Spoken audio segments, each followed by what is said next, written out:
All right, everyone, welcome. My name is Jim Godfrey, the chair of the Citizen Advisory Committee. Thank you all for being here today, and thank those online for being present. We appreciate the turnout.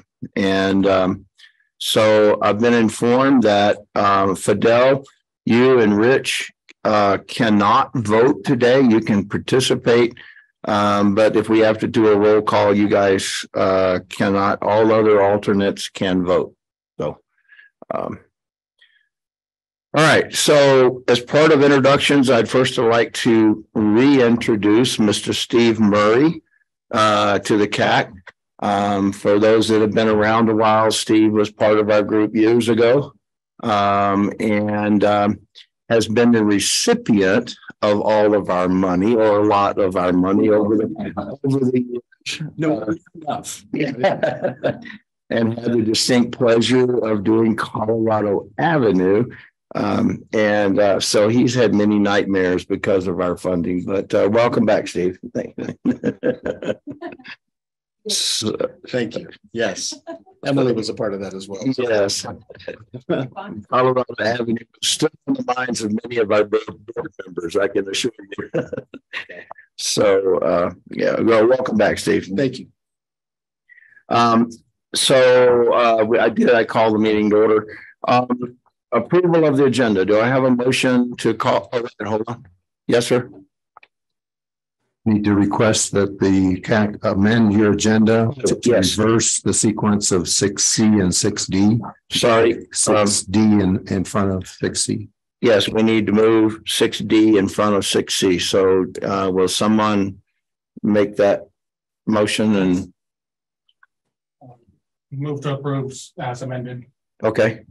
Second.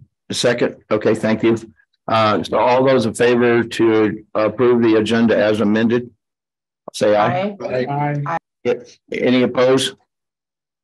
Okay, great. Thank you. All right. Public comment for items not on the agenda. Anyone on the CAC have a public comment they'd like to make? Not seeing one. Anybody in the audience have any public comment? Okay, not seeing one. We'll move on. Thank you. Mr. Chair. Yes, sir. We just had another voting member arrive. So I need to notify you and ask that Mr. McPadden additionally cannot vote. Mr. McPadden, you got that? There you go. Well, the good thing about this committee that not like others that many of us may have been on is that you can still participate. And that's the good thing about this is we still get everybody's participation, and you as an alternate are informed and part of the process, not just coming in cold on issues that have been come up. So I think that's a good thing about the way our committee is organized. So, okay. Thank you, Rick. Do I have a motion to approve the minutes of the April 5th meeting? David Zelenak, so moved. David, thank you. Second. I'll second. Tony, thank you. Appreciate it. Any discussion? All those in favor of approving the minutes, say aye. Aye. Aye. Any opposed? All right, great. Thank you. Lisa, financials. Lisa Corey, I'm the finance manager for the PPRTA. These are reported 2 months in arrears, so I'm reporting February of 2023. The sales and use tax revenue was above the monthly budget by $578,515, or 5.6%.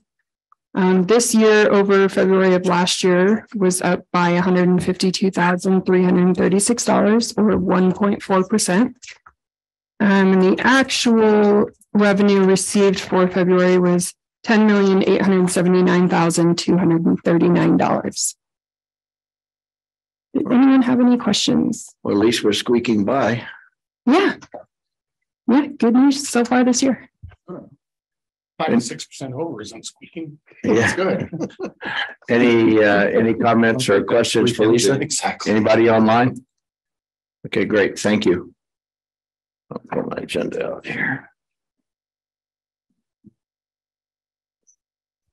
Get my stuff together.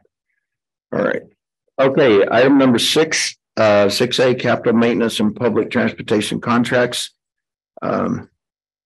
Gail? Yes, Mr. Chair, Gail Sturdivant, City Engineer and Deputy Public Works Director for the City of Colorado Springs. I want you to note how short our list is this month. Only 4 contracts. The first contract is for a maintenance project we call communication circle wall replacement. There is a map showing the location of this project. It is up off of 8th Street near the Mount Carmel area. We have a spot where we have a retaining wall that supports that roadway that is failing, and this project is going to be replacing that retaining wall in advance of a 2C effort coming and resurfacing that street. The city went through an RFP process. We had 2 respondents. The city is recommending the construction contract go to Langston Concrete in the amount of $970,473. Questions for that item? One question. Yes. How large is that wall? Do you know? When you mean large, do you mean like length? Height, yeah. As I recall, the wall is probably about 100 to 50 feet. And it's actually today what's out there is a series of small walls that were timber that were put in place. And we're doing a pier drive wall that will go across that entire area. So I think it's about 100 to 150 feet in length. Height wise, the wall itself today and what it would be in the future as far as what's exposed is about 7 or 8 feet in height. It has a lot of embedment. It has to go down deep in that area. So last time I had a bid done on a retaining wall that was fairly long. It was like $30,000 to $40,000. So I was wondering about the $1 million here. No, this is a pretty significant wall area. It is in our right adjacent to landside prone properties. And we've seen obviously some movement in that area in addition to the walls themselves. So we have to go with quite a bit of pier embedment and a bedrock. And there's portions of the wall that aren't visible. I can only remember the height of what is going to be visible. Are there any houses above that on the back side of that wall? There is not. This wall solely supports communication circle or the roadway. Okay. In that area. So on the exhibit that, thank you for pulling that up, Jared, what you see on the screen, it is on the north side of communication circle parallel to that green parcel. And there's a huge elevation difference. I would say the elevation difference between 35 and 40 feet between that green area below and communication circle above. And this wall will be supporting that embankment that supports communication circle. Okay. It's interesting. The reason why that green, that lot is in green, that actually was a purchased property because of previous, I don't want to say landslide, but geologic hazard issues and movement. Other questions on contract number 1? Thank you. Okay, moving on to contract number 2. This is another maintenance project. There is also a map included in your package. This is Galley Road over Sand Creek. This maintenance project was identified as we went through our biannual major bridge inspections. We're going to be doing preventive maintenance along with some waterproof membrane, repairs to the bridge structure itself, and replacing the asphalt and concrete on that deck and adding some storm sewer. I will point out this is not the A-list project that you see that is also Galley Road over, now I can't remember if it's East or West Fork. It's one of the forks of Sand Creek that is a PPRTA A-list. This goes over the main line Sand Creek, and this is a maintenance project. The city used our on-call emergency repair service with Wildcat Construction, and we're recommending a task order in the amount of $917,446.92. Yeah, I got just a question, not necessarily about the contract so much, but when the underside of the deck and the cracking concrete is exposed and that kind of stuff, if you had water intrusion into the core of the concrete beam and under that, doesn't that weaken that beam I mean, can you just kind of reconcrete it and without losing any strength and? So, and I don't know the specific damage on this project, but I think it depends on where the water is infiltrating and what is really damaged and what, how it plays in the overall strength of the bridge. I do know we have others that have somewhat similar general findings, but they do have to be replaced because it's not something we can repair. This is the damage for my bridge asset manager is described as something that we can repair and salvage and get probably between 25 to 35 years of additional life out of it with this maintenance effort. If something just intuitively says, if I've got rusting rebar inside concrete, it's gotten wet. And so it just kind of triggers a thing of, are we just patching it over? But you answered the question. Thank you. Thank you.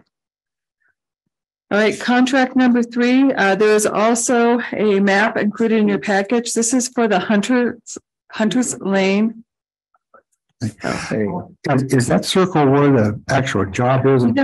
I think that it moved actually, because when I first looked at the circle was where the blue intersected with Galley Road. So I just noticed that when I printed the same thing that something's not quite right with it. So I apologize. I'm sure it was an operator error on my fault. So it's okay. I just wanted to make sure that I wasn't misunderstood. No, I think that okay. Something happened. Anyway, contract number 3 is Hunter's Lane. Culvert replacement. There is a map included in your packet for this. This is a road that is just to the west side of the Colorado Springs School. This project has HUTF or Highways Users Tax funds in the amount of $400,000. And we would be pairing that with $147,037 of emergency bridge funds to replace this culvert. Right now, we have 2 corroded corrugated metal pipes that is going to be replaced with a 2-cell concrete box culvert. The city went through an invitation for bid process. We received 5 respondents. We're recommending the award to Ability Design Build LLC in the amount of $547,037. Questions on that one? All right, and the last contract for the city today is for the PPRTA A-list project, the West Fillmore over the unnamed channel bridge replacement. This is for a change order for HDR to provide some property acquisition support and procurement support for a tunnel that's actually going to be needed to replace that bridge or that culvert. It's actually about 35 feet deep. You'll be seeing the construction contract here for in the near future for that. But this is a change order for HDR in the amount of $45,041.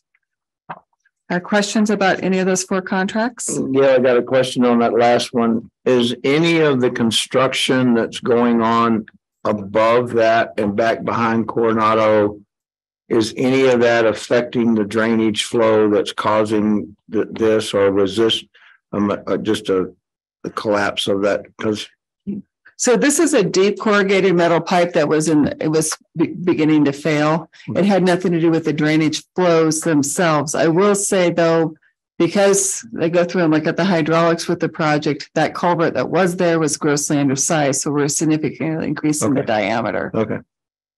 Thank you. Any other questions?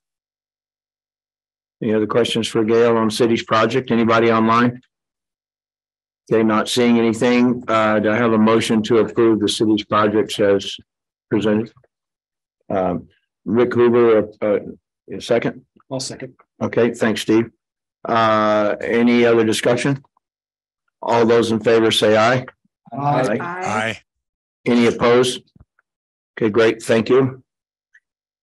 All right, item 6B, El Paso County. Hey, Josh. They're at a late submission for our 2 contracts, so I hope everyone got an updated copy. There's a lot of sheets of paper. It's not all super important, but it's there for reference if you'd like information about these 2 contracts. Both of these contracts are for our South Academy Boulevard project. The first is a contract recommendation to Wilson and Company for construction management services in the amount of $6,040,117.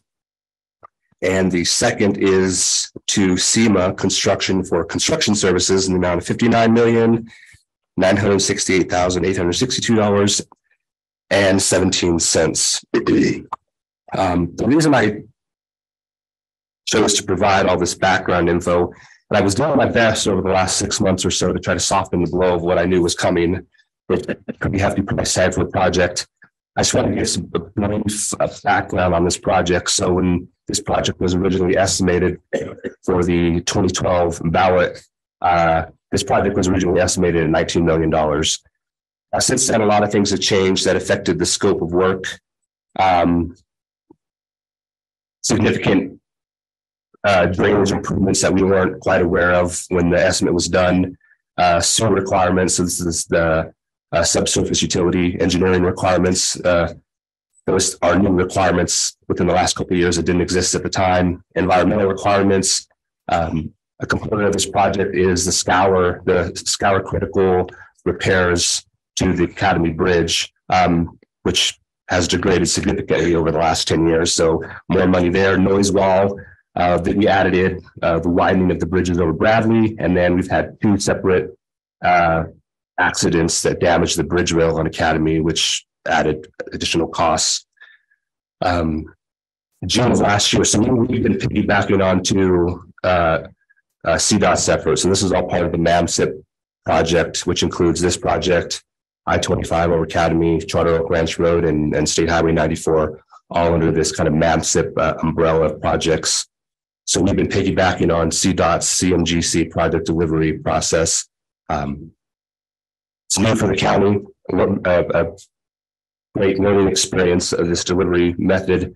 But in June of last year, we had a 90% cost estimate that came in at $66.4 million just for construction. We decided that was way too much, so we threw a little more money at our consultant and asked them to de-scope and do some value engineering. And we cut back the dollar amount by $11 million. But over the course of the last year, we lost almost $5 million to inflation. So $4.6 million for the exact same thing, just due to inflation. So we've had staff working literally night and day for the last couple of weeks, because in order to secure the current estimated unit prices from SEMA, they're only good through June, which means we have to have board approval in June, which means we have to get the recommendation from CAC and PPRTA board in May. So hence the additional last minute information. Overall, we've seen an increase of 24% across the board in unit prices, which unfortunately is consistent with what we've gotten from CDOT. These prices are consistent with what CDOT got on I-25, what we got on Charter Oak Ranch Road.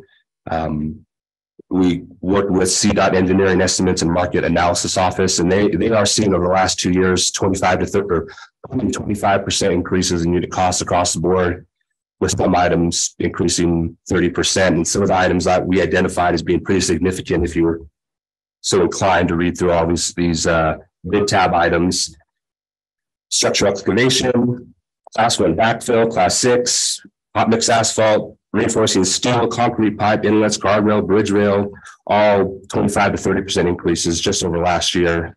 So we've done a lot of work to try to bring the dollar amount down, but we could not overcome the impacts of inflation. So a little bit of background on why this dollar amount is so much and why it's changed over the last 10 or 11 years or so. But this is what we're requesting to get this project going, because we don't feel like we have options. We're not tied to the CMG process. If we chose to, we could go back out to low bid. It would delay the project by another 6 months probably, and who knows what happens with prices in 6 months.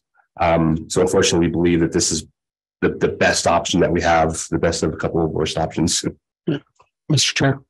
Go ahead, John. The 16 million in the construction services and all the stuff you've just been talking about actually didn't blow my mind. Oh, that's good. What blew my mind was the 6 million from management. It would make you feel better if it's down from 8 million. Yeah, sure, but it doesn't make me feel good though. A lot of those prices are going to be tied to the contract days. So right now they have it estimated at 660 days.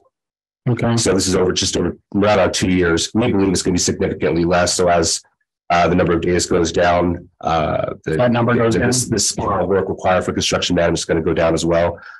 While these numbers are technically final, we do still have the ability to negotiate and to maybe provide some efforts internally to backfill some of these needs. There was a lot of work that they identified as night work, which is kind of a redundant effort from what's maybe going on during the day. So I think we're going to see some savings, but I didn't want to come in too low and have to come back and request an additional addition to the project. So I believe we typically expect to see kind of 7, 6, 7, maybe even 8% of a construction costs going towards construction management. So this is right at 10%. So it's a little high, but again, it's consistent with what CDOT is seeing on all the other projects in this area.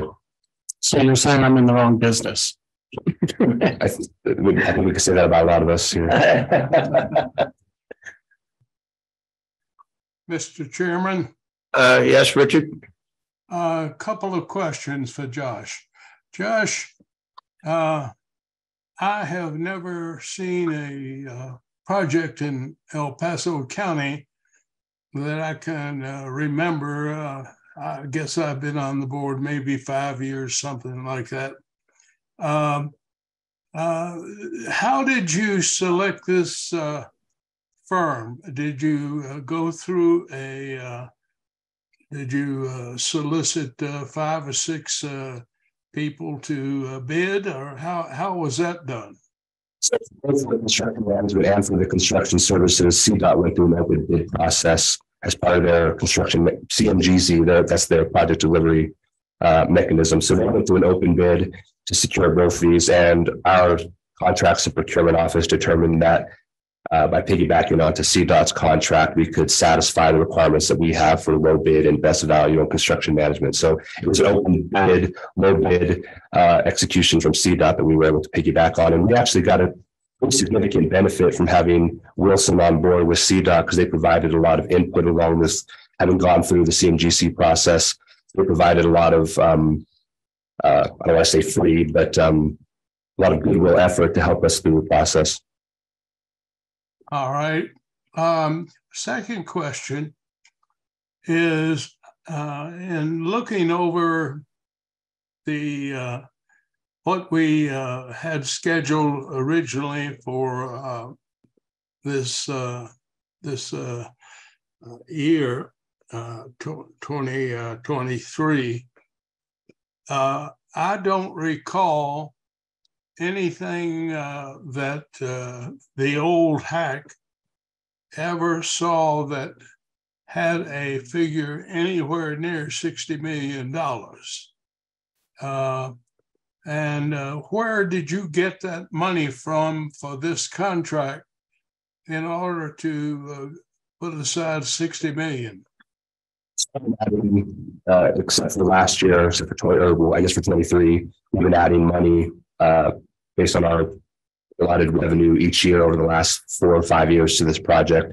So while it started off as $19 million, we've been adding incrementally over the last 8 or 9 years to this project. But we are unfortunately probably going to use up the majority of what our projected revenue is from 24 as well to complete this project. You could almost go on vacation, I think, from PPRTA after this one. Okay, thank you. Is it okay? That's all it takes. Any other questions for project 1 for Josh? Randy? I'll make a comment. I just did some quick math that hopefully I did relatively correctly. But if you take that and break it down and then break it down to like per day plus the billable rates, then it's not as bad as it sounds. And We just did some math over here. Okay, good. You feel It's more than reasonable. right. Yeah. Cheap, actually. So 10% is I'm sorry, 10% at CDOT was just, a rough guesstimate we used to use to set aside, for CM services. So at least from the rough guesstimate, it's in the ballpark. I know sometimes it looks like sticker shock. First of all, if you start with 60 million, And then 10%, God, that's still 6 million. I'm not going to get paid 6 million this year, but the people working aren't going to get paid that 6 million, the company. So yeah. I probably should have started with the 60 million, put that first and then done the 6, because then no one would have noticed, right? Right. Yeah. Thank you. Thanks, Brandy. All right, Josh, you want to go to the project? What's that? Is it, you want to go any other detail? Unless anybody has any other questions, these are only 2 contracts, both for the South Academy for CM to Wilson and construction services to SEMA construction. I do have a question. I'm not sure it's directly part of the project or not, but as you're going south on Academy, right, you get down around where the curve is, it's got this, is it a large stilling basin? Am I using the right words that are on the north side? On the north side, northwest side. Is that a flood control? Because you never see water. And so is that a flood control because the river makes a bend there? Let's see its use. Well, I can probably answer that. There you go. That's about it. Turn your mic on. Turn your mic on. So the Mike. Oh, I'm sorry. You can blame me in part for that years and years ago. What that is if there's a pollution problem in Fountain Creek, the entire creek can be diverted into the lower of the 2 basins, and then that water replaced instantly with the fresh water relatively in the upper of the 2 basins. So it's an effort to catch any wastewater, untreated wastewater, the gray water that may flow into the creek. It stops it there, replenishes it, and at least gives them some time to get the plant back online. Okay, thank you. I've always wondered what that was because there was never water there, and they're repairing it from time to time, but I've never seen water in it. So I'd love to see them at least put a little bit of dirt and grass seed on the bottom because it's ugly. As you come in from the airport, it's the first thing you see of the region. If it works, it works. You know, I thought it because of the curve in the river, it might just be an overflow. If it flooded, the flood water went in there to catch it. But similar, all the catch the whole creek. Yeah. Okay. Thank you for clarifying that. All right. Any questions for Josh? Any other questions online? All right. Do I have a motion to accept the county's 2 contracts? This is Larry Tobias. I move for the acceptance of the 2 El Paso County contracts as presented by Josh today. Thank you, Larry. Second. This is Emily Magnuson. I second. Thank you. Any other discussion? All those in favor say aye. Aye. Any opposed? Okay. Thank you very much, Josh. All right, Manitou Springs. We're going to go to 7D, the request for line item transfer.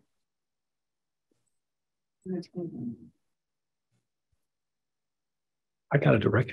I can do this. So we have 2 items. They're both related. So Manitou got really aggressive and audacious this year. And so we actually advertised a fairly large surface treatment project to do so we could have a contractor come into town once, do as many roads as possible, then mobilize out. In years past, we've done a road here, a road there, pay mobilization charges, et cetera, et cetera.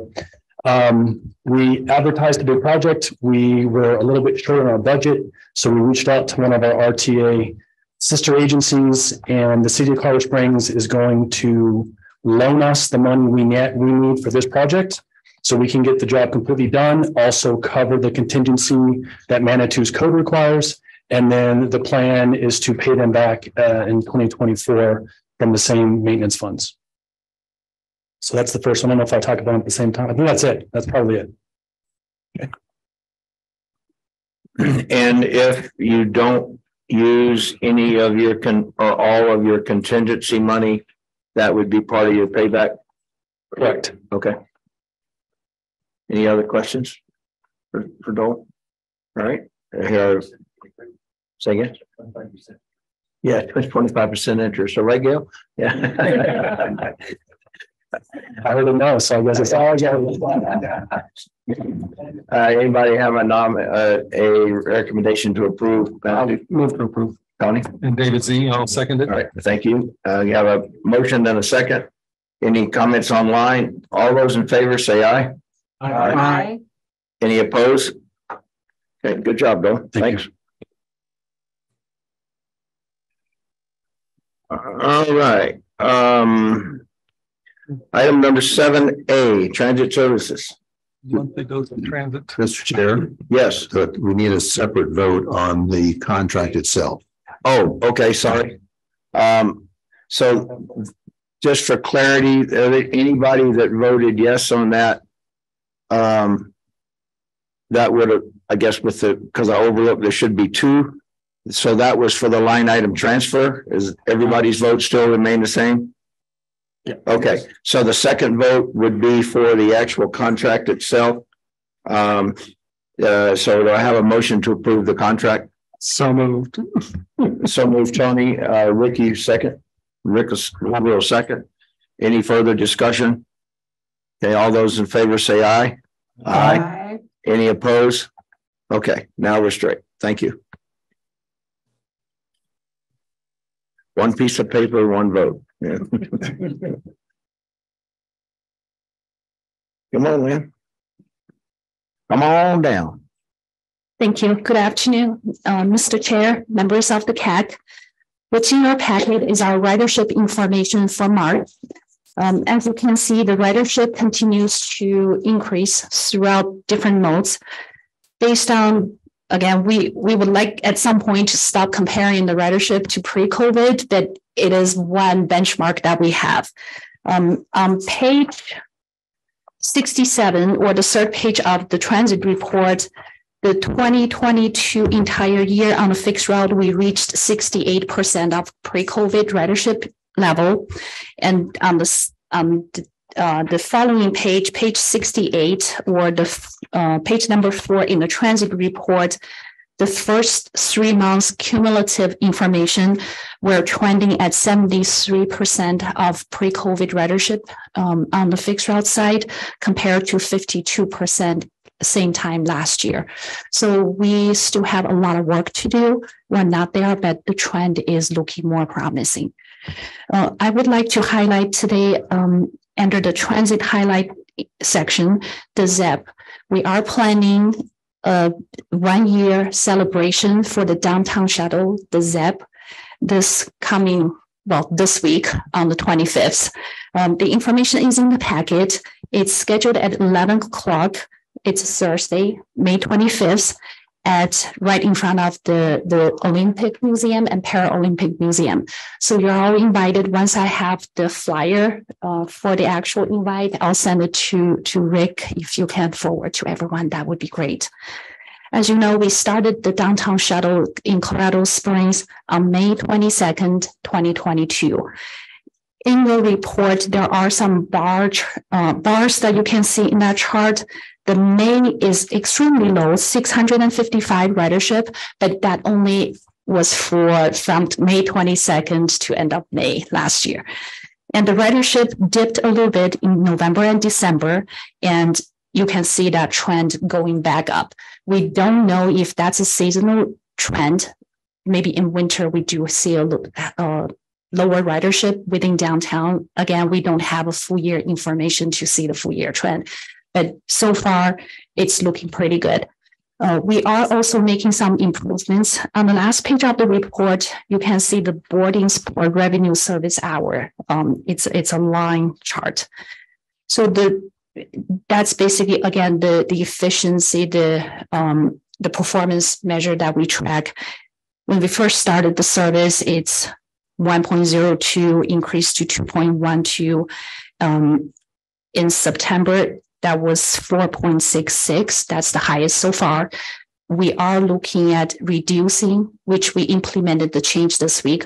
We reduced one peak pullout, one bus, meaning we used to, for the first initial kickoff, we were running 5 buses during the day, and now we are cutting 1 bus, but remaining running at the same frequency. So our planners have been working really hard to reduce and save 1 bus, 1 driver for other services, while keeping the same frequency on downtown shuttle. So we do plan to maybe keep this report next month, maybe for a couple more months, so you see the trend and the change after this change. We also would like to let you know that we do plan to participate in this year's Zero Fare for Free Fare program that was initially approved last year at the state level by Senate Bill 22-180 last year. We submitted our grant application to the state transit agency, CASTA. It's a transit coalition association for the state. So we are waiting for the final grant application, but we are looking at providing free fare again this year in the months of June, July, and August. That's all I have for today. Lana, is the hiring still progressing and getting better of the drivers? Yes, thank you. Thanks for that question. Last month, I did report that we had fully hired 155 drivers. Unfortunately, that number is 154. As of today, there's attrition, people come and go. So, but the contractor management company is working really hard to continue driver training and hiring. Good, thank you. Rick? I just wanted to ask, that dip in November, December, could that be because CC is on holiday break? On the shuttle, you said there was a dip in November, December. That's about the time that college would be out. That could be. Yeah, that could be. Or it's cold. It's holidays. People went home. I would think vacation. Yes. But I think people would want to use the bus if it's cold. Okay, I guess next year will tell us whether it becomes a trend or not. We'll see. Yes. All right, any other questions, Joanne? Great, thank you. All right, City of Colorado Springs overview of signal operations in transit. Mr. Todd Frisbee.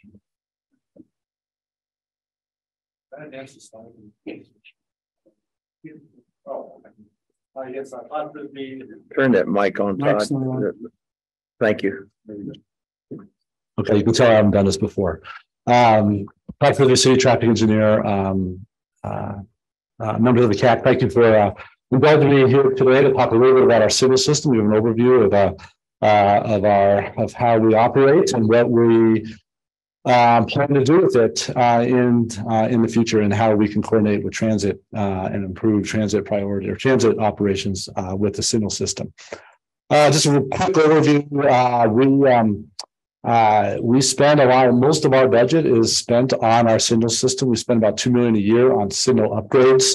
And that usually works out to about 8 or 9 per year. We've actually, in PPRTA, we had, as you know, we have a program, a signal rebuild program, which in which we had 60 intersections to rebuild, and plan to rebuild. And we will finish those builds this year, sort of a year and a half ahead of schedule with that program. We have a lot of intersections we still have a long way to go. We have 150 intersections that are 25 years or older, some as old as 35 to 40. So we'll continue to tackle some of those upgrades.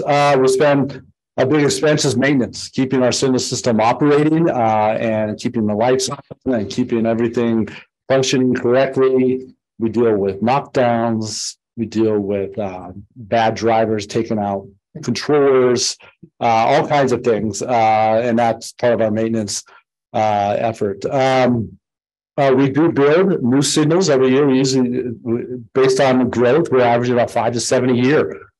New signals mostly popping up on the east side of town, but occasionally inside. In the core of town, we do come across intersections that meet warrants, and there's a reason to put in the signal. And then we have another $400,000 per year that we use just for technology upgrades.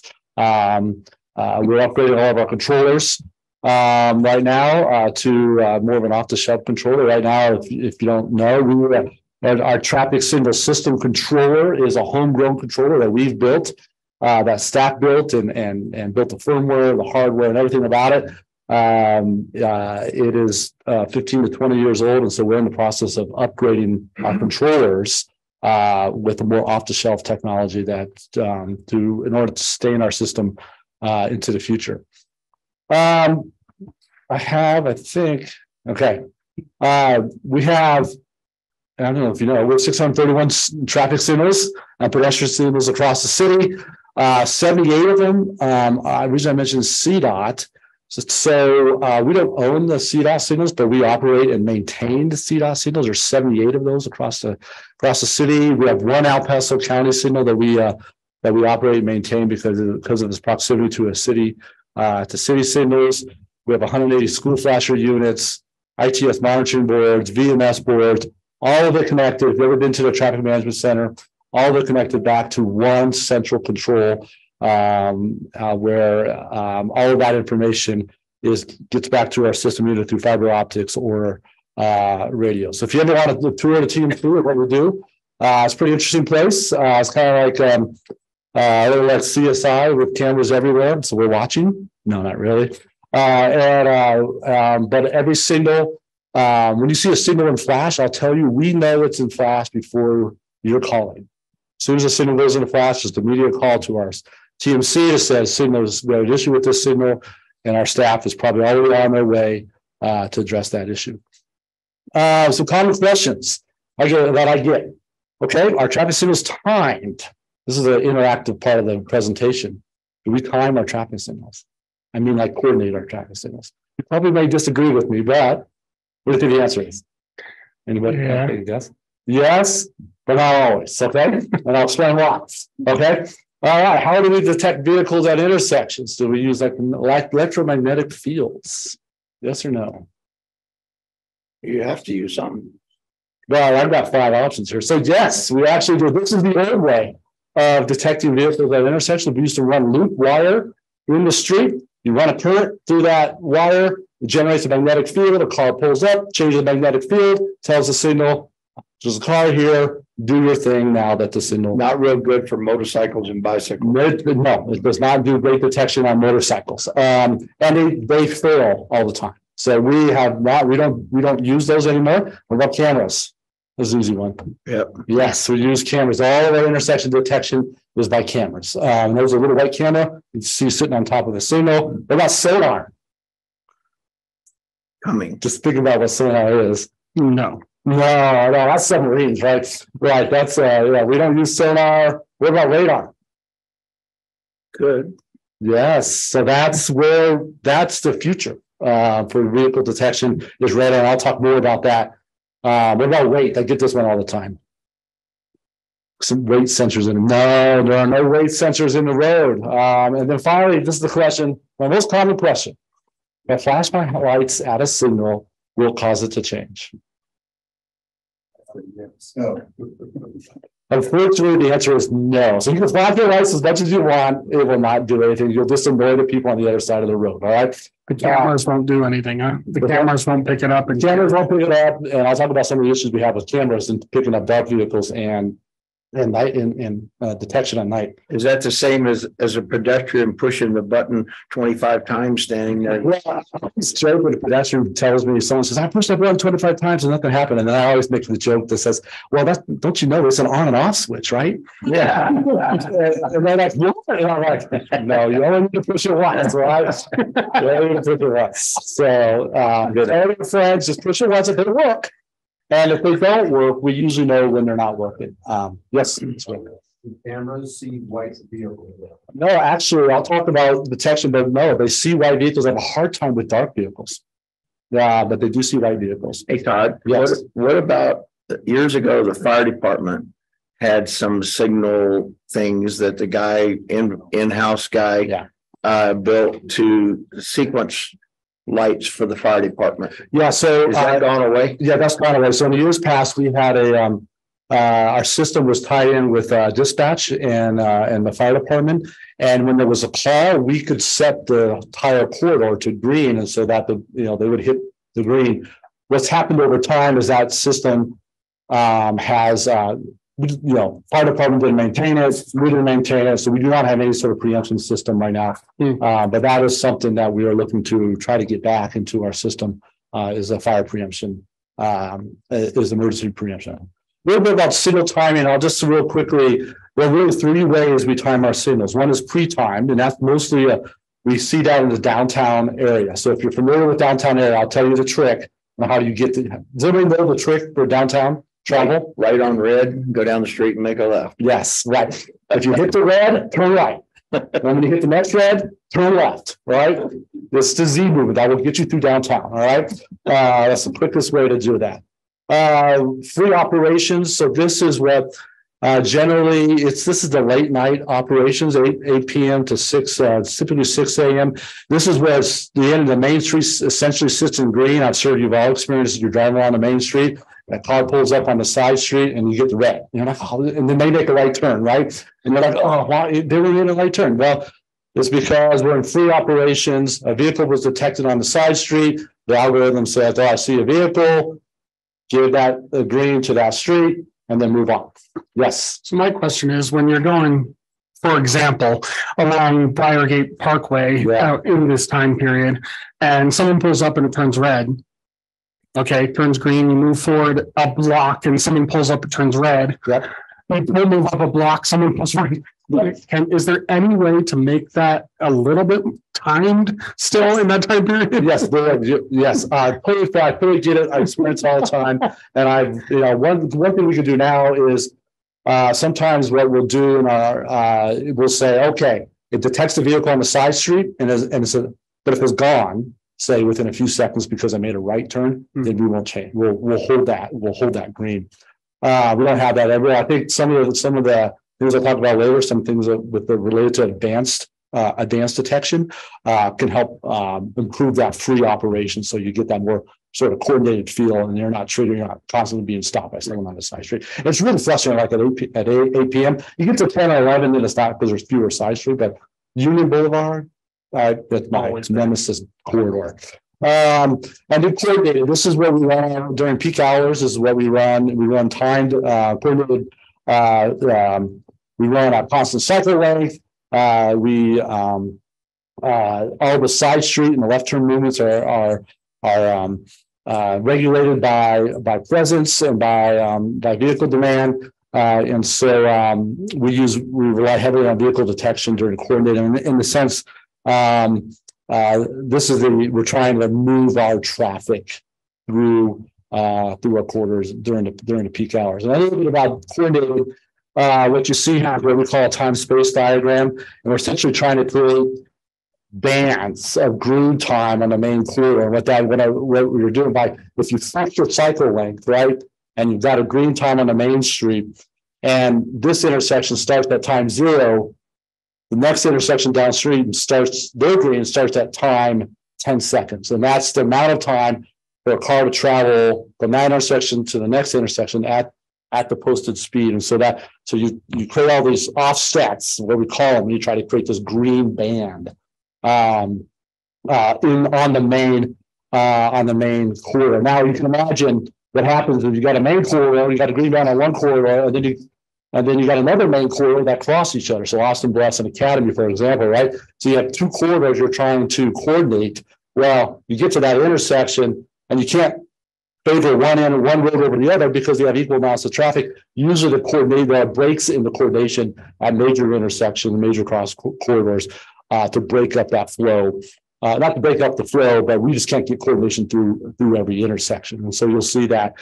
A lot of things interesting. Miles an hour. A lot of things impact our coordination, and people don't realize this. So, a ped call to cross the main street, right? If you want to cross the main street, right?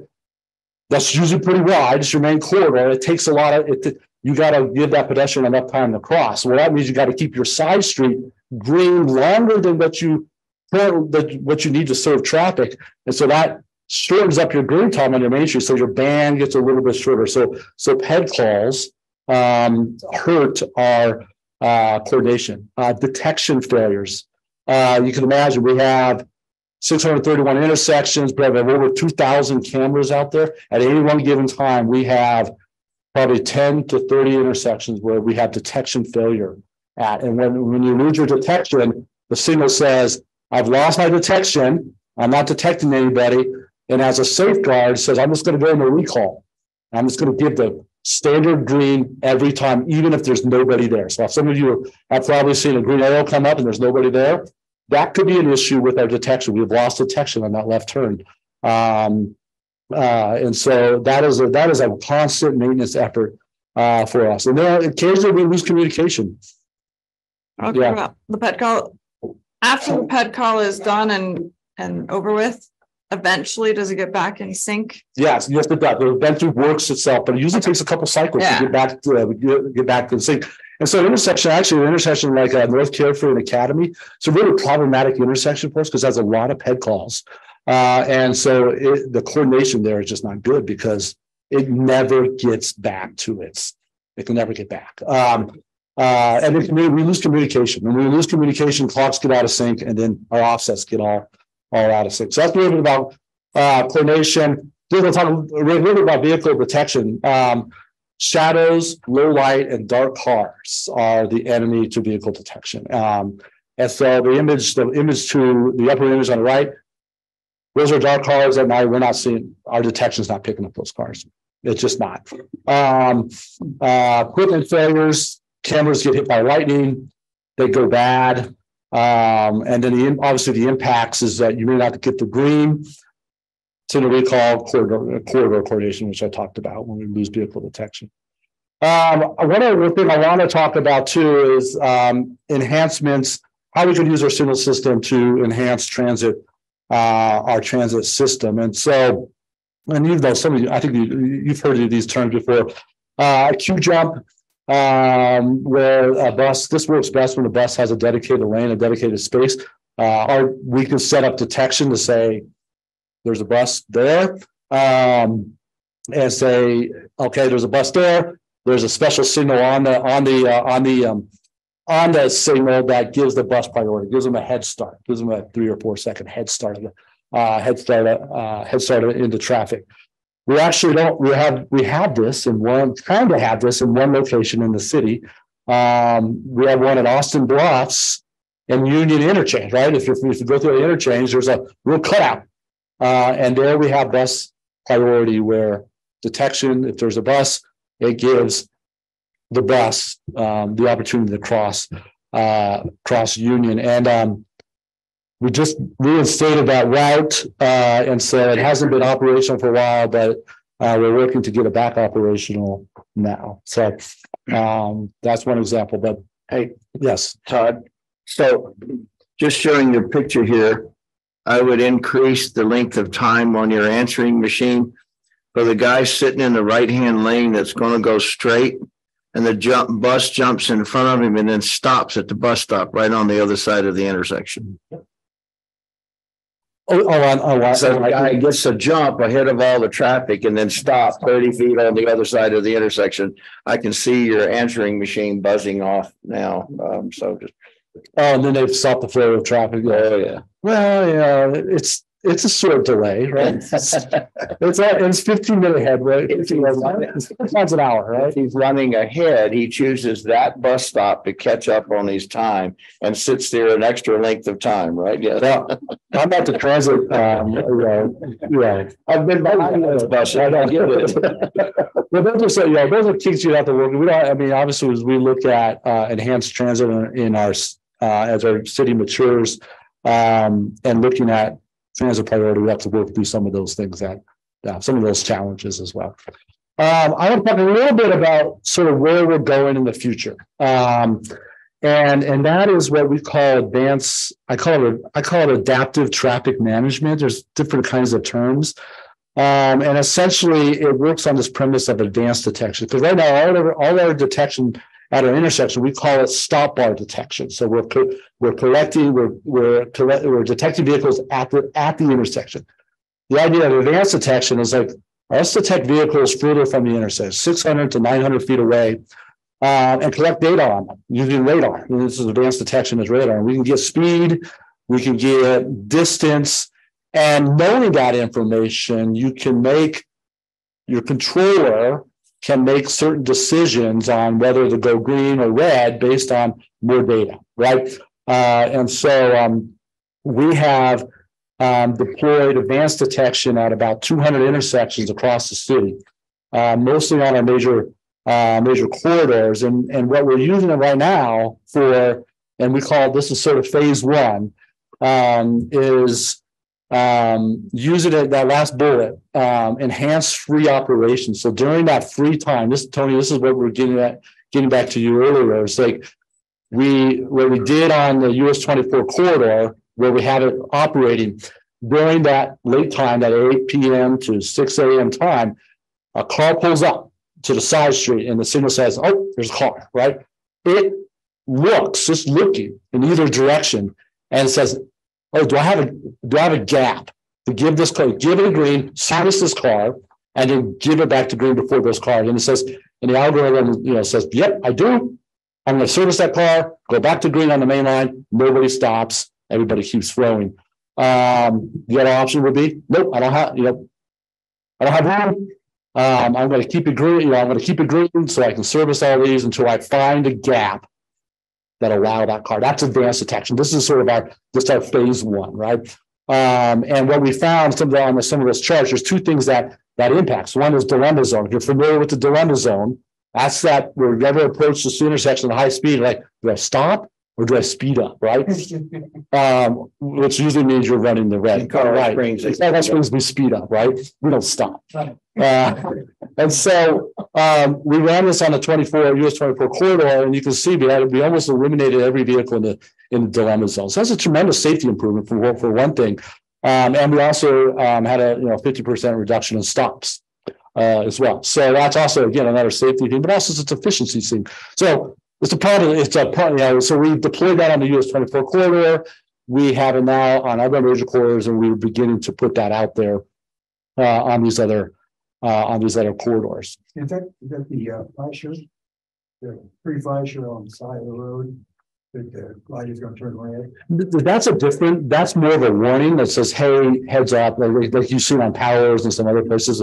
The light's about to turn red. This is not giving any driver feedback, but it's taking what's going on in real time and deciding how to operate the signal, like hold the green so we get those vehicles through, or we go to red to service the side street. So this is more adaptive than.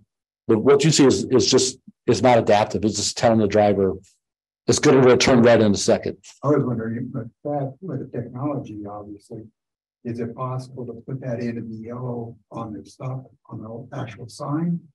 That when it's going to, let's say, 5 seconds, 10 seconds, it starts flashing yellow.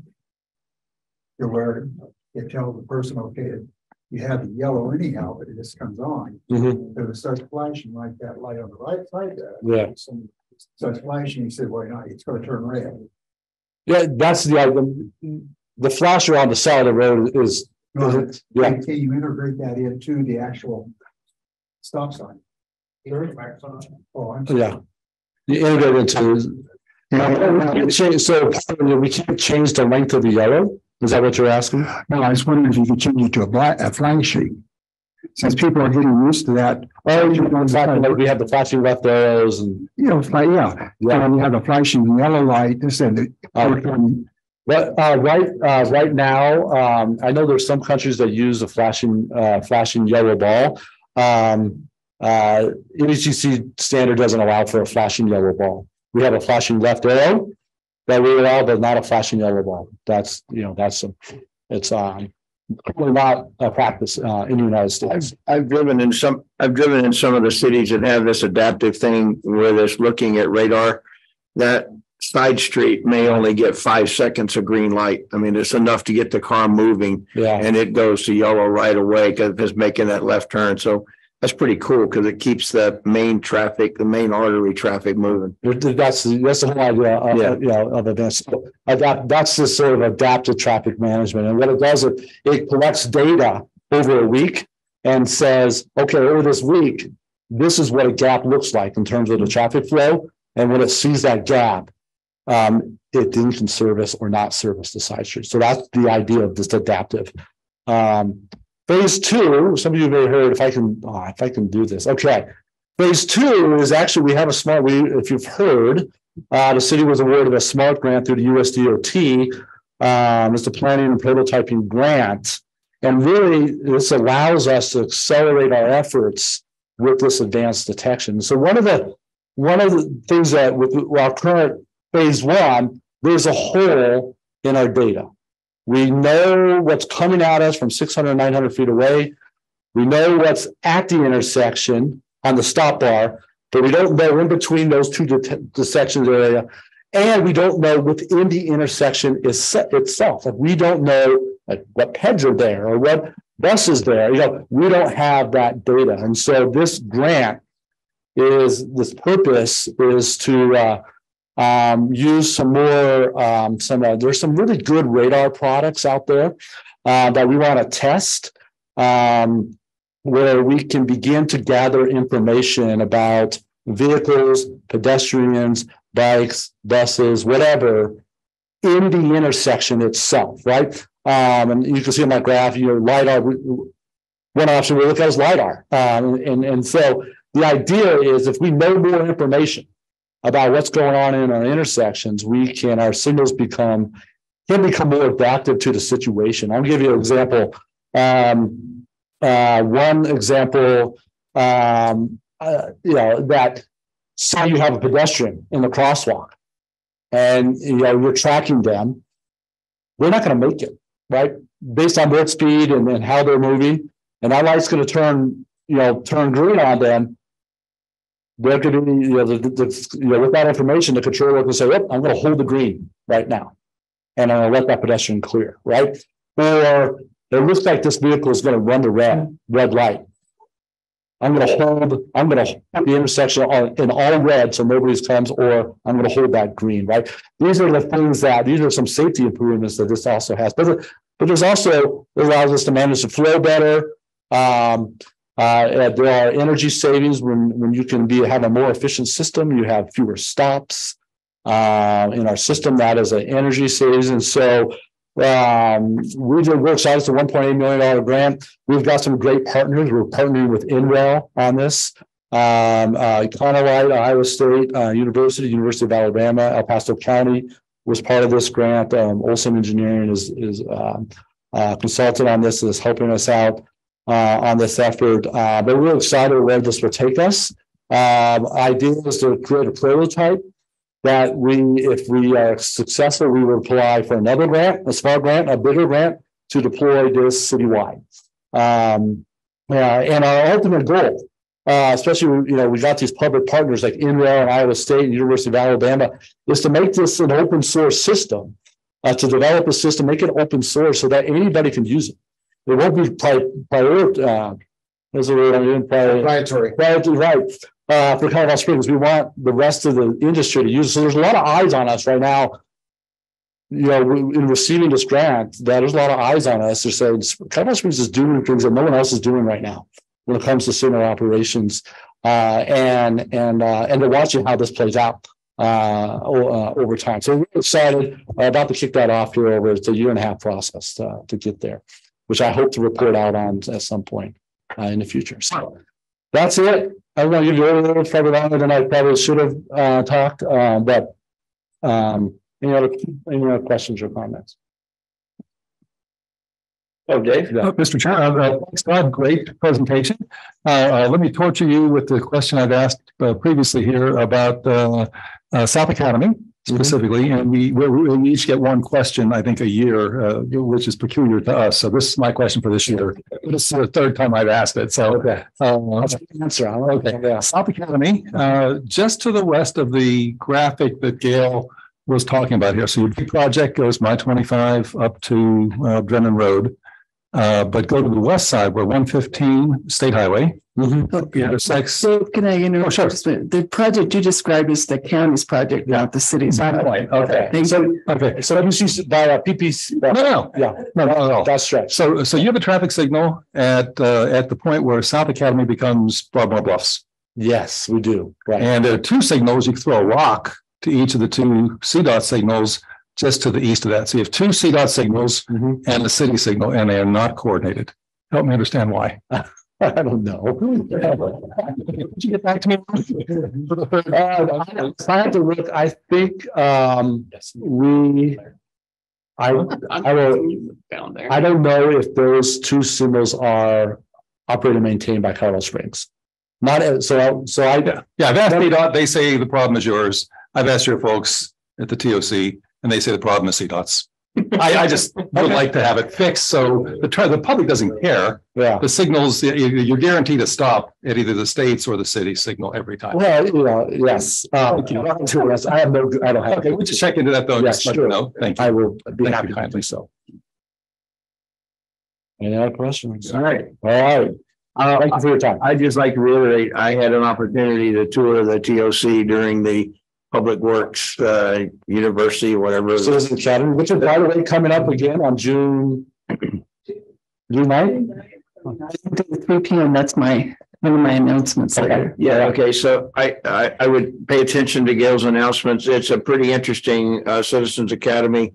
And part of that includes a tour and a demonstration down at the Traffic Operations Center. So it's worth going. It's an afternoon and it's pretty informative. So just want to plug in for that. Perfect, thank you. I'll ditto that because I've been through it. It's fascinating field down there. Yeah.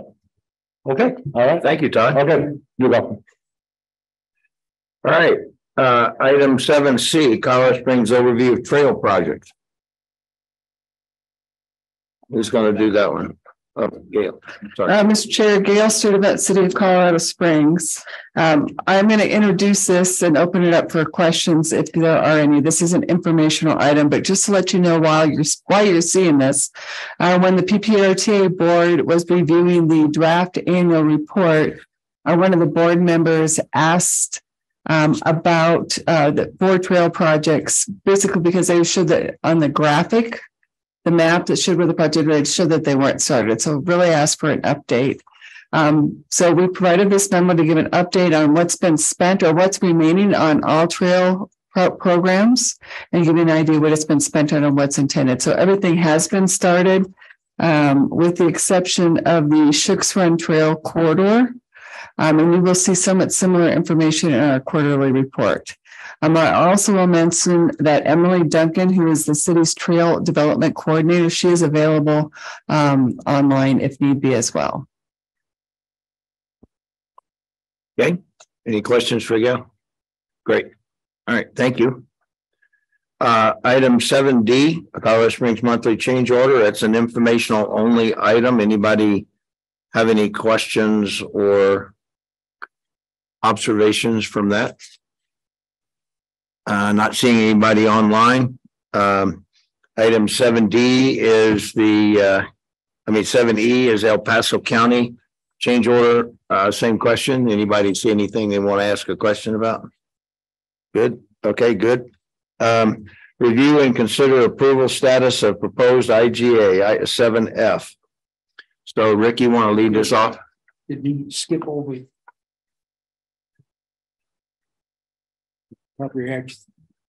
Property acquisition report. I'm sorry, that was change order and property acquisition report for the county. Anybody online? Okay. All right, Rick, you want to kick this one off? Thanks, Mr. Chair. I'll start, and Gail Sturdivant and Josh Palmer have also been involved with this, so they might want to jump in. The bottom, I'll get to the details, but the bottom line is there is no intergovernmental agreement IGA for the CAC to review today. So we can talk about this in concept and discuss it. So there's okay, so I'll go ahead and start. As the CAC is probably aware, the Copper Ridge Metropolitan District that's in the I-25 Voyager and Northgate area decided to construct a piece of CDOT's Highway 21 that we are calling Powers North. It's a PPRTA 2 B-list project. It's a PPRTA 3 A-list project. But Copper Ridge Metropolitan District decided to fund and construct with CDOT supervision the about 6 or 7 tenths of a mile in an interchange at I-25 and going east to Voyager Parkway where it stops. the balance of that east of Voyager over to 83 is now what they are proposing to advance fund by about 18 months before we would get to it in 2025 as a PPRTA 3 A-list project. They want to hold a bond issue, raise the money, finish the design, construct the remaining 2 or so miles over east over to Highway 83 from Voyager, with the condition that they be paid back with city and county PPRTA capital funds starting in 2025 and beyond. The number of years is up for discussion for reimbursing them, but they have floated the concept a few weeks ago. They have drafted an intergovernment IGA and sent it to the 4 attorneys, including Jennifer Ivey, the PPRTA attorney, and the city attorney and the county attorney's office. And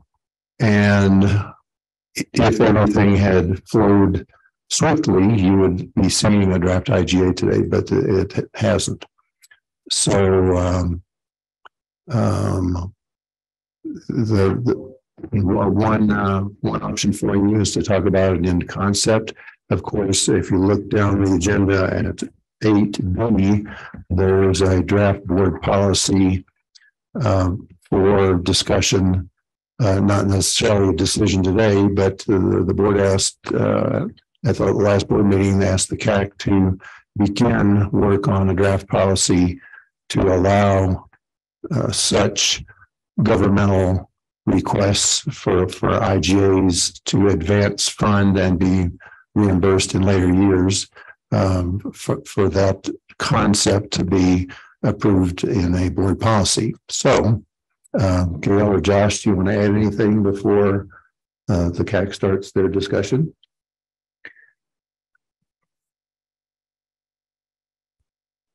Rick, thank you. Gail from City Color Suits. I think you hit everything. I would just emphasize maybe something on the latest PPRTA 3 ballot, as Rick said, it is a listed project. I will say that it is really, even though it's a joint project, it's really led by the city to the CDOT standard. It is not necessarily CDOT road now or during the construction. At some point in time, we were intending to do a turnover even immediately upon completion of construction or at the completion of the warranty, which we would have since it would be following a city contracting process, and then turn it over to CDOT after the fact. So I just wanted to add that point of clarification. Josh, I don't know if you have anything else to add. Is that all on this? Larry wants to make some comments, so let me just from a procedural thing for a second. So item 7F shows a recommendation. So we will not have a recommendation because we don't have anything to review. Is that correct? Correct. I showed it that way just in case there was a last minute document, a handout like the last minute update from the county and their contract. So that was just as a contingency. So it's easier to show recommendation and then you not, and to show it as information, then you have to amend your agenda to be recommendation. Okay. All right. So what I'd like to do is let's hold off discussion on this line item, go to recent board of actions, and then let's have our discussion during 8D versus in one place and splitting it up. So we're just at this point, we've been informed of where the status of getting the IGA is.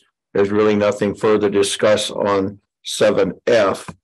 So let's move on to 8A, report of recent board actions. It's in your packet. It's an information item, report out on the last board meeting. Is there any questions on that? Rick? Just want to share an update on that very last item, legislative report and the position on bills. We were successful and we're crossing our fingers and hoping that our our lobbyist, Angie Bland, was successful in achieving, getting the sponsor of House Bill 1272 to delete the sales tax exemptions for midsize and heavy duty electric trucks and heat pumps. So we're just waiting till the session is over. I believe at the end of the day on Monday. Does anybody know? Yes, midnight at the second midnight of the 8th. Yes. So we're just waiting to see if that sales tax exemption removal was stayed and removed. I think that's the only update of interest. Yeah, you'll see on there that the board talked about Copper Ridge. So any questions? Okay, not seeing anything online. Okay, so item 8B, the draft policy. So Larry, I was online down in Arizona for part of the meeting, but had a bad connection issue and had to punch off. So Larry was at the board meeting. So I'd like him just to kind of set the stage about what comments were actually presented at the board before we open it up. And so we're not going to, well, I won't say we're not. I don't propose that we get into making any recommendations. My thoughts about this at this time, because we don't have anything to review. We don't know what we don't know. But I think that would be healthy to throw a few concerns out for people to think about going forward with this concept, so that when we do get something, we've already kind of given it a little bit of pre-thought, if you will, and something to think about over the next month. So with that, I'll let Larry introduce the conversation that went on at the board last month. Jennifer Ivey, the PPRTA attorney, was the one that presented this information and request from Copper Ridge to the PPRTA board. The board, after the presentation and some discussion, was receptive. In fact, I might even say very receptive to this type of process, because they looked at not only Copper Ridge, but possibly other entities within PPRTA that might do the same thing. So that's why they asked the CAG to come up with a policy, which at this time we're looking at policy number 33, as far as how this process would work. And Jennifer has outlined to you in this package, a proposed item number 33 as far as how this process would work. So the thing that the board wanted to emphasize was that they were receptive to it, and also they didn't want to just limit it to Copper Ridge. If other entities, and I'm just going to throw out Manitou Springs, okay? I doubt if they'd ever do something like this, but Manitou Springs might come in. They would fall under this policy 33. So that's why the board asked the attorney and us as the CAC to look at this, review it, and come up with an actual policy 33 to handle any further requests of this type of nature that may occur. And it's not only limited to, say, for example, with Copper Ridge, that would start a project to, in say 2024, but they don't have the money until 2025.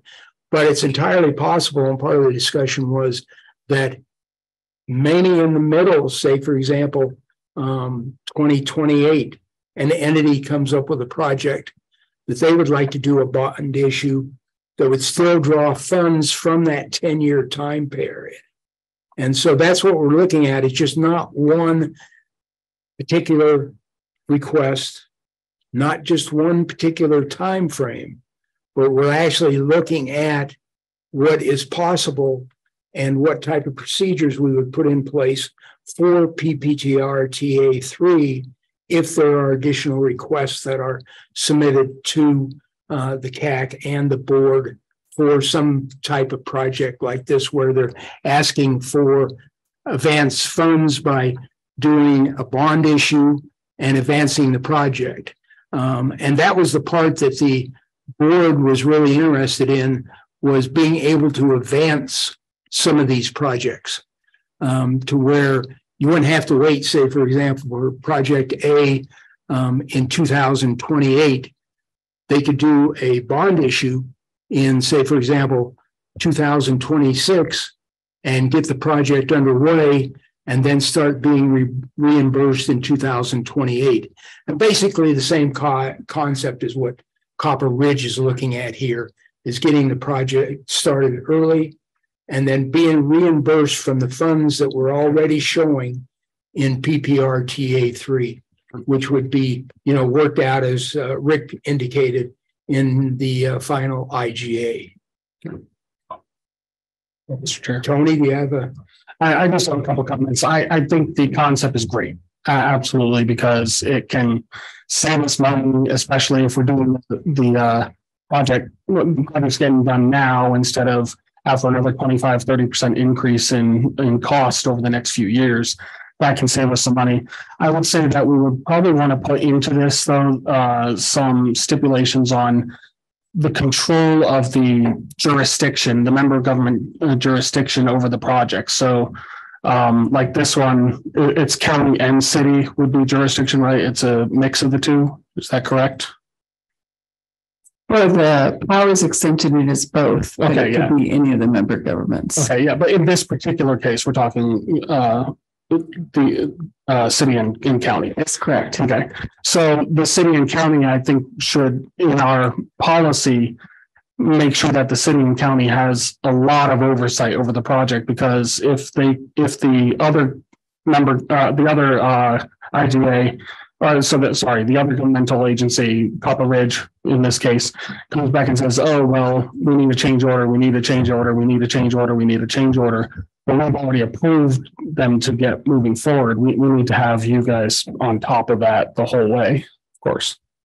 Mr. Chair, if you'd like, we 100% agree with you, Tony. And in fact, as we're working through this, I think our attorneys are all meeting right now. We've asked in this case, because it will be a city-led project, even though it's a joint effort, that we have review authority, and we've asked to do the review of the project, the design and everything with our CDOT partners. And then anything related to the financials, we want to be able to review and accept and approve those. So 100% agree. So it's the entire gamut of our procurement rules we'll need to apply. Yeah, because it impacts your future funding. It impacts your future funding. The other thing I will say that I'm asking for, and I don't think it will be in this IG, but we would do something separate depending on what the attorneys work out, is not only is it the financial piece, I actually have concerns about the quality of the acceptance. And so I want the how we go through substantial completion, if there is or is not warranty, depending on how that is, and that acceptance brought into our inventory. And again, knowing it's ultimately going to go to CDOT, how they would be incorporated in those acceptance inspections. And with that, I have a question for you, Gail, and Josh, both. In this proposed policy, there's one thing, they leave it to where they say design and construction is what the bond issue will cover. And then toward the end, they also limit, what the developer will have to pay.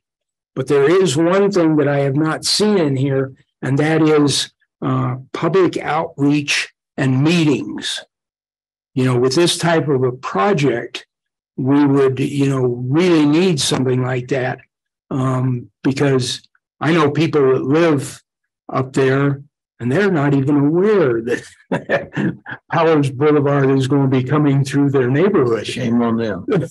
I know that on the books for 30 years. Yeah, it's been on the books and there's signs, throughout the neighborhood. You'll see them. This is future. But I guess what I'm saying is that particular item is not addressed as far as whether that's included in the design and construction, or whether that will have to be paid for by the bondholder. So I think that needs to be a little bit clarified. I would say that typically those services are typically included either in our design contracts or in our construction or construction management contracts. They're not directly contracted by the city or the district. But I think that's a valid point because they may choose to separate it out from a pricing and control standpoint. So I think that having some of those ancillary contracts for construction management, material testing, or public engagement, however they end up deciding to bid it out, would be good to stipulate. I am the attorneys right now. But yeah, that's a good point. I actually have it stipulated so that there's no question as far as whether that's included either in the contract or by the developer paying for it. Okay, Carlos, Karen, I have you on the list. Just hang on, I'll get to you. Anybody else in here? Rick, I think, just had his hand up. Good. Okay. Let me go to. I've got some comments or concerns myself, but let me hear the others first. So, Carlos, you want to tell us what you're thinking about? Yeah, whatever policy that we develop, I just would like it to be crystal clear as to what the authority, what kind of debt or future encumbrances that the authority is going to take on. I just want this policy to be crystal clear what kind of debt or future obligation or encumbrance that we're taking on if we were to enter into this IGA.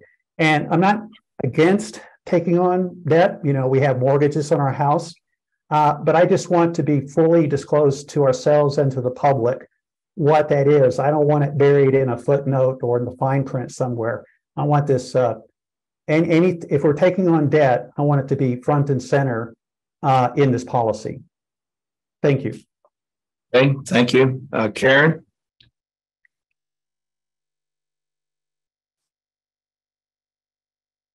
Karen Asplin? Yep. So I put my question in the chat box. What happens if the sales tax revenue doesn't come in as we expect it to, and when the time comes to pay back the Metro District, we don't have the money? Just kind of in line with Carlos's question, I suppose. So first stab at that, and Carol can jump in. First of all, it would absolutely not be debt in the definition of that four-letter word. It would be an expression of the intent to pay subject to the availability of the funding. So if we're below budget, then we could either have the IGA worded such that we just didn't pay, or that we stretched it out over a longer period of time. But it's absolutely not debt in the typical definition of that word. Gail? I would 100% echo with what Rick said. The other thing I would say, it's still subject to annual appropriations. And in the language that I've seen contemplated, we would have an up to value, and what's anticipated up to value on an annual basis and over the 10-year period for repayment. And again, subject to the annual budget process and appropriations. Okay. Greg, you had a comment? Yes, I'm not quite sure how to ask this. So did I hear that this was a B project in PPRTA 2? Some portion of it is a B project on 2 or B list. Okay, gotcha. So I guess the question is, since some of this work is going to be done during the time frame for PPRTA 2, they're going to be reimbursed for the work that was done under PPRTA 2 during PPRTA 3. Does that constitute as actually going to a B project ahead of having all the A's, necessarily having all the A's fully funded? I think the proposed rule would be that the board would have to declare all A-list projects fully funded before any work can be done under the B list project for RTA two. Mr. Chair, if I can provide a clarification for Craig to start with. They're contemplating a PPRTA 3 project, which is listed from State Highway 83 to Voyager, and that is an A-list project for PPRTA 3. They want to expend funds today and be reimbursed when there is funding for RTA 3. That's the primary premise of this IGA. Not to be confused with previous discussions we've had on completely funded. There is a chance they may come and ask us to consider after all the A-list projects for PPRTA are funded, if there's any remaining funds that they could be contributed to that pot for that B-list project. But the primary premise of that IGA would be for the RTA 3 project. Okay. And is it all right for us to use PPRTA 3 funds to reimburse someone for work that was done during the PPRTA 2 time period? That's part of one of my questions. So the attorney has not raised an objection to that.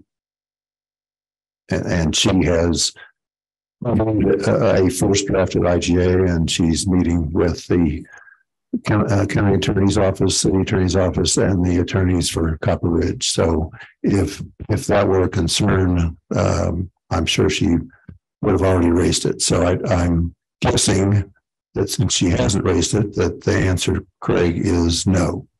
It's not a problem because we aren't spending any PPRTA 3 money, which we haven't received, right, until we receive it in early 2025. As you know, there's a 2-month lag, so we wouldn't get January's 2025 until March 9 or 10. Right. Okay, thank you. Okay, so for those who've known me for a while, I'm going to always come down. One of my primary comments are going to always come down on the side of public perception. And so one of my comments is being with all the stuff that's gone on during the election cycle and everything else of being under politicians, being under the control of contractors, is here we are as a contractor is pushing us into construction of a project for his benefit 2 years ahead of its program scheduled work. And we're committing to refund him payments. And what the perception about RTA does that leave with the public? And so I'm concerned about that. Somebody's already brought up, what about the recession? This guy goes out and spends $30 million and all of a sudden we're into a recession and we don't have the tax revenue to pay that back. Yes, we can extend it over a 10-year period, but now this affects every project over a 10-year period because we're trying to pay back something in year one that we would not necessarily have committed to had we not had the tax revenues to do that work. So I'm concerned about that. What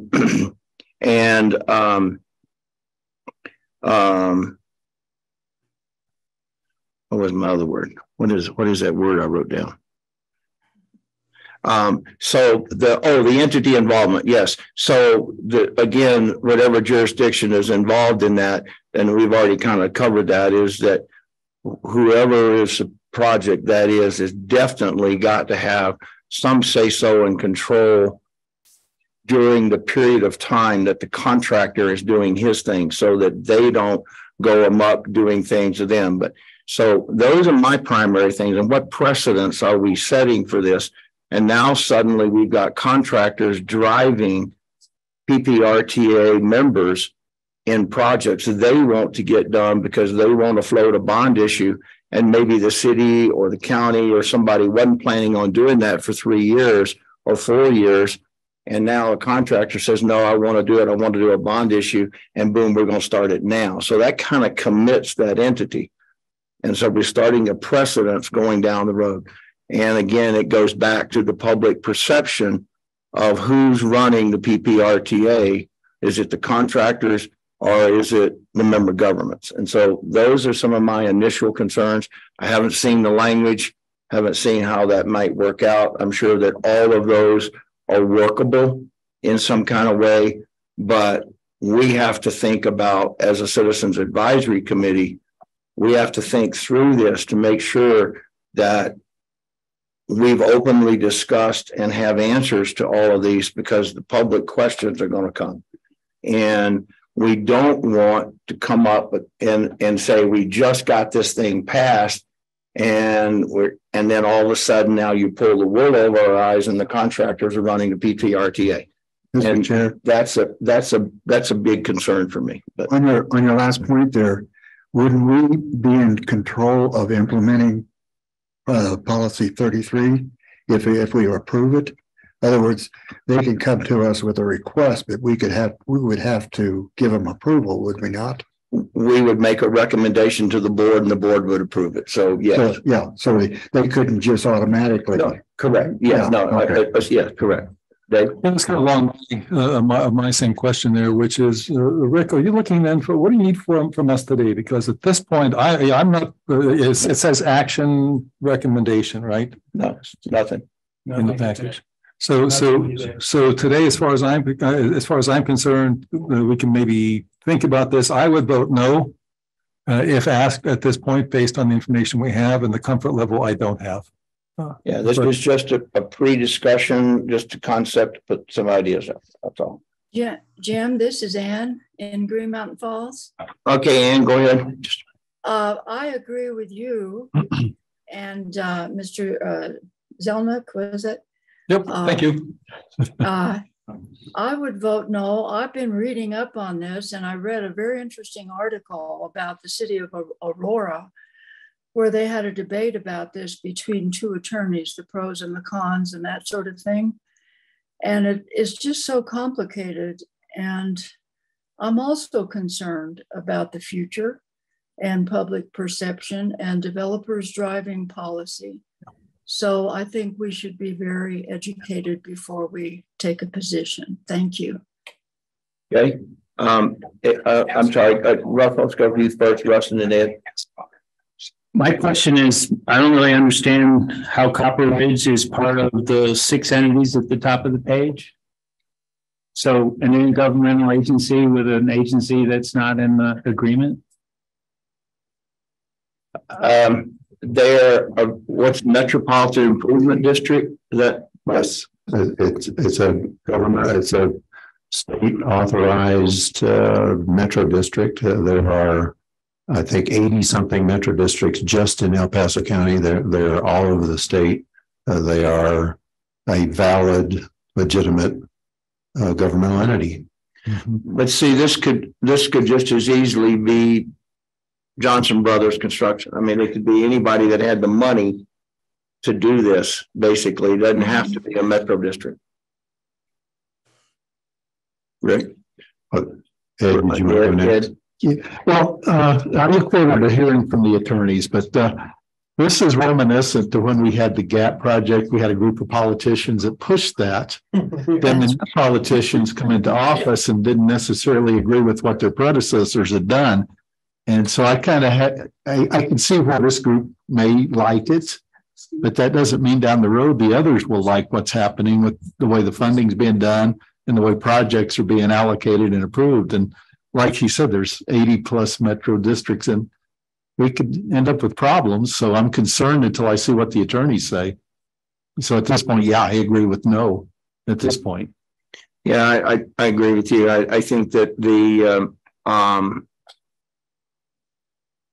we've just got a track record with the CAC and with the PPRTA of being solid in our recommendations and decisions. And I could clearly see, based on what we know today as this discussion, we could have a recommendation of no, and the board's going to override us because of the political pressure to get this done.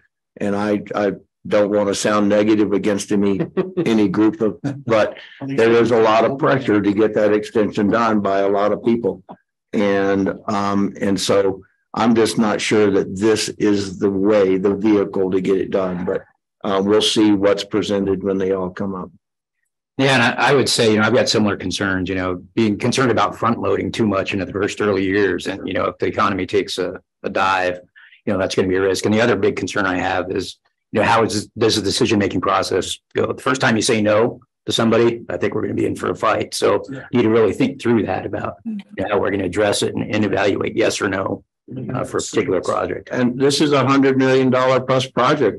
This is a big bite out of people's budgets, and that's a big bullet to bite off if we end up going into an 07-08 recession, kind of category thing. So that could affect not just city, county, but it would affect everybody, the other municipalities and other members as well. So anyway, great. Two comments. I wholeheartedly agree with Jim, the chair, that since you don't have an IGA to review today, that you should postpone item 8B, the draft board policy 33, until you have more in front of you, more details in front of you of the Copper Ridge draft IGA. My second comment, and Gail and Josh might disagree, is I hope I made it clear in the memo for 8B that the intent is not to reimburse Copper Ridge for their bond issuance expense, which is expensive, or the interest that they have to pay over a 3, 5, 8, 10-year period while they're waiting for reimbursement. The intent is just to pay them back for what the city and county would be spending on design and construct, the usual items that we pay for, community involvement, CM, etc., but not bond expense or interest expense. So since we're not planning that, assuming that the IGA draft says that we're not going to be paying those expenses, I'm not envisioning that there's going to be a line out the door of metro districts knocking on our door wanting to advance projects, because they're going to have to absorb, like Copper Ridge is going to have to absorb, and I don't know from what funds they're going to be absorbing it.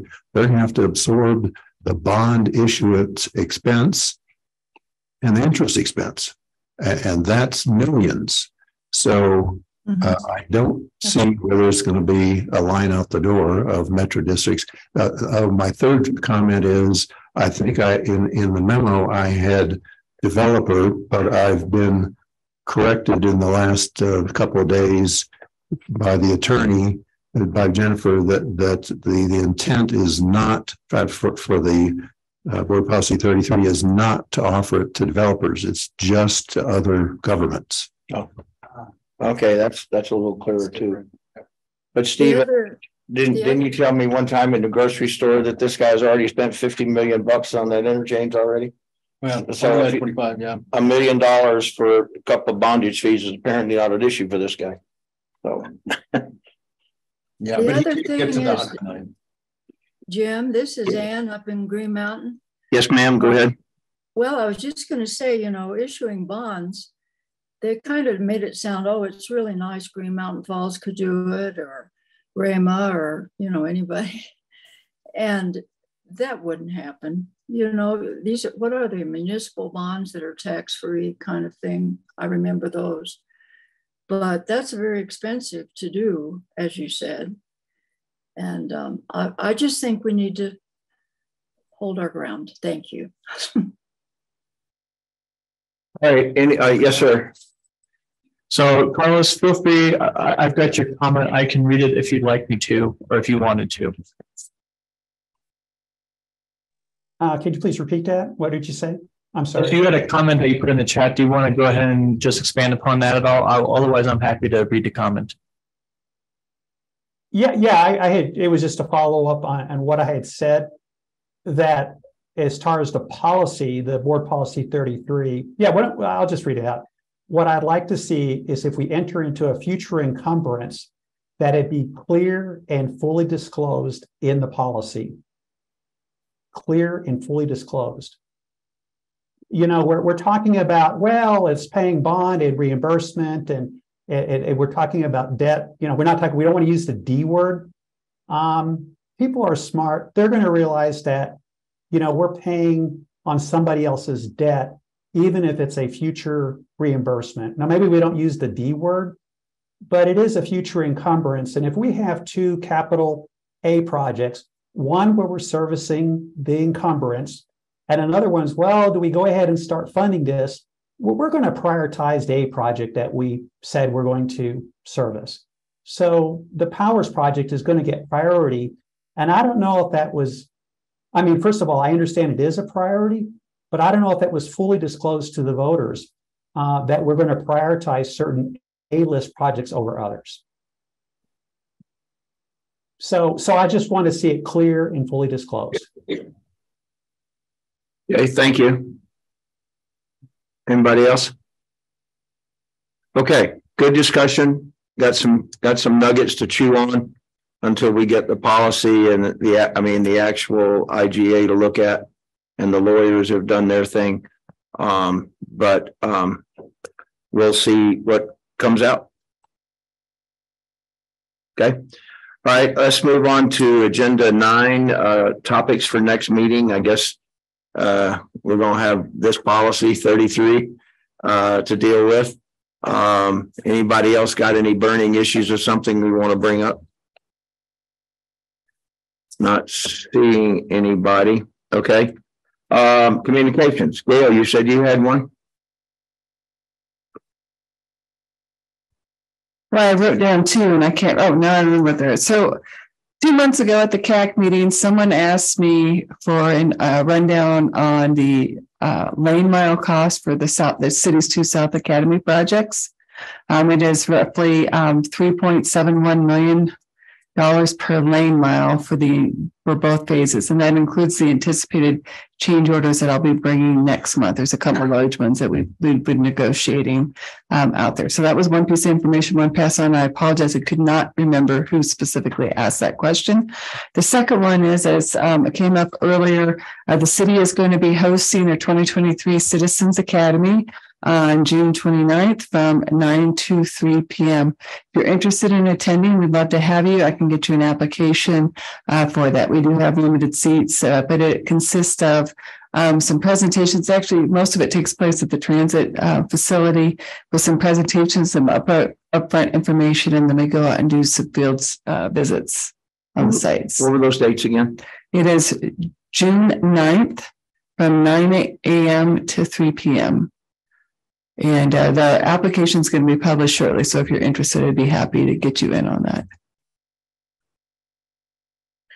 I know that several of us attended the one last year, and I found it to be very informative. So I'll just throw that out there. All right. Anybody else have any comments or questions? Or I'll just add to that. I went to the Citizens Academy back when it ran for, I believe, 8 weeks. And each week we did a different portion of the organizational city organization. And it is the information and the people you come in contact with is invaluable. Yeah, we're going to the county. I'm on the citizens outreach group with the county, and we did one last year. That was over a period of about 8 different sessions. We've got another one coming up this fall. Don't have all the details right now, but that's very, very informative too. You get to interact with all the major divisions within the county and so the city. And I think that as members of an advisory committee, the more we know about the entities and the way they work and that kind of stuff allows us to perform better on this kind of committee. So. I was, when I went through the academy, we went to the fire department. They let me rappel off of their tower. There you go. So they'll go full time for you. There you go. Repelling, but I fully support it. I used to teach repelling, so that's cool. All right, Rick. We are expecting the copies of the PPRTA 2023 annual report any day, but in the meantime, I used and broke our upstairs copier, making 10 copies in case anybody wants to stop by and pick one up. All right. That's us. Nothing else. I'll nominate that we adjourn. Adjourn. Thank you all for your time and participation. Appreciate it. Thanks everybody online. Have a safe, good week.